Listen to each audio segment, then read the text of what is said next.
नमस्कार, जोहार। छत्तीसगढ़ न्यूज में आपका बहुत बहुत स्वागत है। इससे पहले आप न्यूज को कहां से देख रहे हैं, कमेंट में जरूर बताएं। साथ ही चैनल को सब्सक्राइब करना बिल्कुल ना भूलें। छत्तीसगढ़ को एक और वंदे भारत की सौगात 12 से शुरू होगी। दुर्ग से विशाखापट्टनम के बीच नई ट्रेन। हाई स्पीड ट्रेनों के परिचालन की श्रृंखला में छत्तीसगढ़ राज्य को एक और वंदे भारत एक्सप्रेस ट्रेन की सौगात मिलने जा रही है। दक्षिण पूर्व मध्य जोन बिलासपुर द्वारा रेलवे बोर्ड से मिले संकेत के बाद नई वंदे भारत ट्रेन को पटरी पर लाने की तैयारी शुरू कर दी गई है। ये वंदे भारत ट्रेन दुर्ग से विशाखापट्टनम के बीच 12 मार्च से शुरू किए जाने की तैयारी में है। दुर्ग स्टेशन में पदस्थ रनिंग स्टाफ को आपात ट्रेनिंग के लिए तैयार रहने के निर्देश मिलने से शीघ्र ही छत्तीसगढ़ को एक और वंदे भारत ट्रेन मिलने की संभावना तय माना जा रहा है। छत्तीसगढ़ में हो रहा किसान महासम्मेलन, 1.5 लाख से ज्यादा किसान होंगे शामिल। देश के रक्षा मंत्री राजनाथ सिंह छत्तीसगढ़ दौरे पर आ रहे हैं। राजनाथ सिंह यहां राजधानी रायपुर में बड़ी किसान सभा को संबोधित किया। ये सभा रायपुर के साइंस कॉलेज मैदान में हुआ। इस सभा का नाम किसान महासम्मेलन है, जिसमें करीब 1 लाख से ज्यादा किसानों के जुटने का दावा किया जा रहा है। लोकसभा चुनाव के लिए बीजेपी ने छत्तीसगढ़ की सभी 11 लोकसभा सीटों का ऐलान कर दिया है।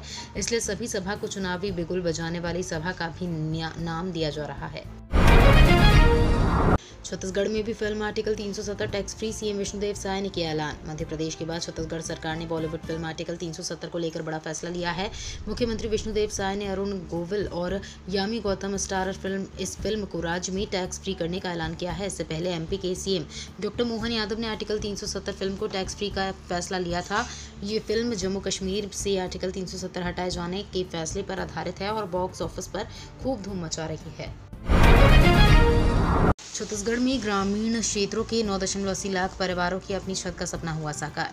छत्तीसगढ़ में प्रधानमंत्री आवास योजना ग्रामीण से हर परिवार का घर का सपना साकार हो रहा है। योजना के तहत परिवार को स्वयं की पक्की छत मिल रही है। प्रधानमंत्री आवास योजना ग्रामीण के तहत 11,76,146 स्वीकृत हुए हैं। इनमें से 9,80,116 आवास बन चुके हैं। प्रधानमंत्री आवास योजना ग्रामीण में बने आवासों में से ग्रामीण क्षेत्रों में 52% से अधिक मालिकाना हक महिलाओं को दिया गया है। छत्तीसगढ़ राज्य ओपन स्कूल परीक्षा शुरू, 96,000 परीक्षार्थी एग्जाम में होंगे शामिल। छत्तीसगढ़ राज्य ओपन स्कूल का परीक्षा शुरू हो गई है। इसके लिए प्रदेश भर में 264 परीक्षा केंद्र बनाए गए हैं। जानकारी के अनुसार हायर सेकेंडरी की परीक्षा 9 मार्च से शुरू होकर 6 अप्रैल तक और हाई स्कूल की परीक्षा 11 मार्च से शुरू होकर 3 अप्रैल तक आयोजित होगी। परीक्षा का समय 1:45 से शाम 5 बजे तक निर्धारित किया गया है। इस बार परीक्षा में 10वीं में 41,000 परीक्षार्थी ने रजिस्ट्रेशन करवाया है। इसी तरह 12वीं में 55,000 परीक्षार्थी ने पंजीयन करवाया है। आंखों की दिक्कत हो या कान नाक की समस्या, छत्तीसगढ़ में यहाँ होगा मुफ्त इलाज। स्वास्थ्य के प्रति जागरूकता बढ़ाने के लिए अखिल भारतीय अघरिया समाज द्वारा आगामी आज रविवार को महासमुंद जिले के ग्राम पैता बसना में निःशुल्क मेगा हेल्थ कैंप का आयोजन होगा। इस मेगा हेल्थ कैंप में 13 अलग अलग विभाग के विशेषज्ञ डॉक्टरों द्वारा परामर्श दिया जाएगा। दरअसल छत्तीसगढ़ के महासमुंद जिले में स्थित पैता गांव में अखिल भारतीय अघरिया समाज की केंद्रीय इकाई रायगढ़ द्वारा आज 10 मार्च को विशाल महिला महासम्मेलन का आयोजन किया जा रहा है। बस्तर में बीजेपी के 43 नेताओं की बढ़ाई गई सुरक्षा, बढ़ते नक्सली हमलों के चलते लिया फैसला। छत्तीसगढ़ में जवानों के एक्शन से नक्सल प्रभावित बस्तर संभाग में नक्सलियों की बौखलाहट बढ़ गई है। बीते कुछ दिनों में बीजापुर इलाके में 2 बीजेपी नेताओं की नक्सलियों ने हत्या कर दी थी। इन दोनों वारदात के बाद नक्सल प्रभावित इलाकों में रहने वाले बीजेपी नेताओं में भय का माहौल है। नेताओं के लिए सबसे बड़ी चिंता ये है कि कुछ दिनों में होने वाले लोकसभा चुनाव के समय में प्रचार प्रसार करने अंदरूनी इलाकों में जाने से उन्हें नक्सलियों से जान का खतरा है। ऐसे में राज्य सरकार ने इस मामले में संज्ञान लेते हुए बस्तर संभाग के 43 बीजेपी नेताओं को एक्स श्रेणी की सुरक्षा मुहैया करा रही है। छत्तीसगढ़ के steel city Bhilai power house railway station का होगा कायाकल्प। रेल मंत्री के महत्वाकांक्षी परियोजना के अंतर्गत यात्रियों को विश्वस्तरीय सुविधा प्रदान करने हेतु अमृत भारत स्टेशन योजना के अंतर्गत स्टेशनों के कायाकल्प की तैयारी की जा रही है। इस कड़ी में दक्षिण पूर्व मध्य रेलवे की 49 स्टेशनों एवं छत्तीसगढ़ राज्य के अंतर्गत 32 स्टेशनों का पुनर्विकास अमृत भारत स्टेशन योजना के अंतर्गत किया जा रहा है। छत्तीसगढ़ में लू की एंट्री, मौसम विभाग ने दी बड़ी जानकारी। बस्तर संभाग में गर्मी अब लगातार बढ़ती जा रही है। अब तक दिन में गर्मी बेचैन कर रही थी, लेकिन अब रात का पारा भी चढ़ रहा है। 4 दिन पहले तक जहां न्यूनतम तापमान 17 से 18 डिग्री सेल्सियस के बीच रिकॉर्ड किया जा रहा था, तो वहीं अब ये 20 से 21 डिग्री के बीच पहुंच चुका है। जगदलपुर शहर का अधिकतम तापमान 35.2 डिग्री और न्यूनतम 20.6 डिग्री रिकॉर्ड किया गया। एमपी के बाद छत्तीसगढ़ में कांग्रेस को बड़ा झटका। लोकसभा चुनाव जैसे जैसे नजदीक आ रही है, वैसे वैसे सियासी हलचल बढ़ते दिख रही है। कुछ ही देर पहले मध्य प्रदेश में कांग्रेस के दिग्गज नेताओं ने बीजेपी की सदस्यता ली है। अब कांग्रेस पार्टी के दिग्गज नेता और अकलतरा से पूर्व विधायक चुन्नीलाल साहू ने भी आरोप लगाते हुए कांग्रेस पार्टी को बड़ा झटका दे दिया है। पूर्व विधायक चुन्नीलाल साहू ने लोकसभा चुनाव से पहले कांग्रेस पार्टी की प्राथमिकता सदस्यता से इस्तीफा दे दिया है। बस्तर से दिल्ली का हवाई सफर मात्र 2500 में। बस्तर की बहुप्रतीक्षित मांग आखिरकार पूरी हो गई है। शहर से दिल्ली की फ्लाइट 12 मार्च को शुरू हो रही है।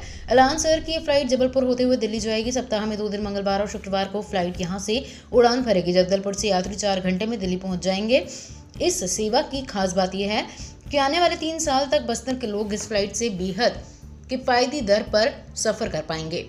एलायंस प्रबंधन के अनुसार फ्लाइट का शुरुआती किराया 2499 रुपए तय किया गया है।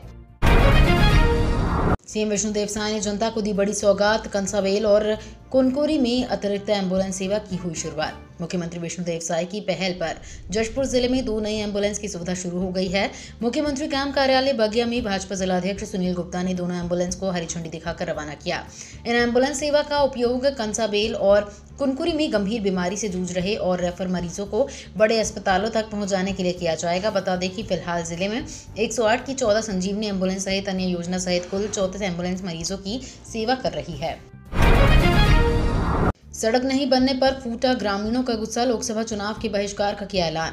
दरअसल महासमुंद मुख्यालय से लगभग 45 से 50 किलोमीटर की दूरी पर महानदी के किनारे ग्राम पंचायत पासीद आश्रित ग्राम मुड़ियाडीह बसा है। मुड़ियाडीह से पासीद की दूरी 2 किलोमीटर है और मुड़ियाडीह से ओवाराई की दूरी 3 किलोमीटर है। ये दोनों ही रास्ते जब से बने हैं कच्चे हैं। सड़क बनवाने की मांग को लेकर ग्रामीण वर्षों से परेशान हैं। इसके चलते गाँव वालों ने मिलकर विधानसभा चुनाव का बहिष्कार किए, लेकिन विधानसभा चुनाव होने के 4 माह बाद भी आज तक सड़क नहीं बन पाई।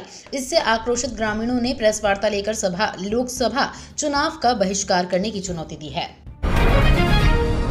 सरकारी बैंकों को गोल्ड लोन रिव्यू करने का आदेश। वित्त मंत्रालय ने इस हफ्ते सरकारी बैंकों को उनकी गोल्ड लोन बुक्स की समीक्षा करने को कहा है। चिंता की बात यह है कि सोने की कीमत में उछाल के बाद लेंडर्स ने मौजूदा लोन के ऊपर टॉप अप लोन देना शुरू कर दिया है। वित्त मंत्रालय के फाइनेंशियल सर्विसेज डिपार्टमेंट ने सभी सरकारी बैंकों को 1 जनवरी 2022 से हर गोल्ड लोन खाते की समीक्षा करने, कोलैटरल का एस्टीमेट बनाने के लिए कहा है। जीत गया भारत, इंग्लैंड की शर्मनाक हार। भारत ने इंग्लैंड को 5वें टेस्ट मैच में पारी और 64 रनों से हरा दिया है। इंग्लैंड की टीम दूसरी पारी 195 रन पर ही ऑल आउट हो गई। भारत ने पहली पारी में 477 रन बनाए थे। दूसरी पारी में इंग्लैंड की तरफ से जरूट के अलावा कोई भी बल्लेबाज भारतीय गेंदबाजों के सामने साहस नहीं दिखा पाया। अश्विन ने दूसरी पारी में 5 विकेट झटके। अश्विन के अलावा कुलदीप बुमराह को 2-2 जबकि जडेजा को 1 विकेट हासिल हुआ। ये तो थी आज की बड़ी खबरें। अगर आपको न्यूज़ पसंद आई हो तो वीडियो को लाइक और शेयर करना बिल्कुल ना भूलें। धन्यवाद।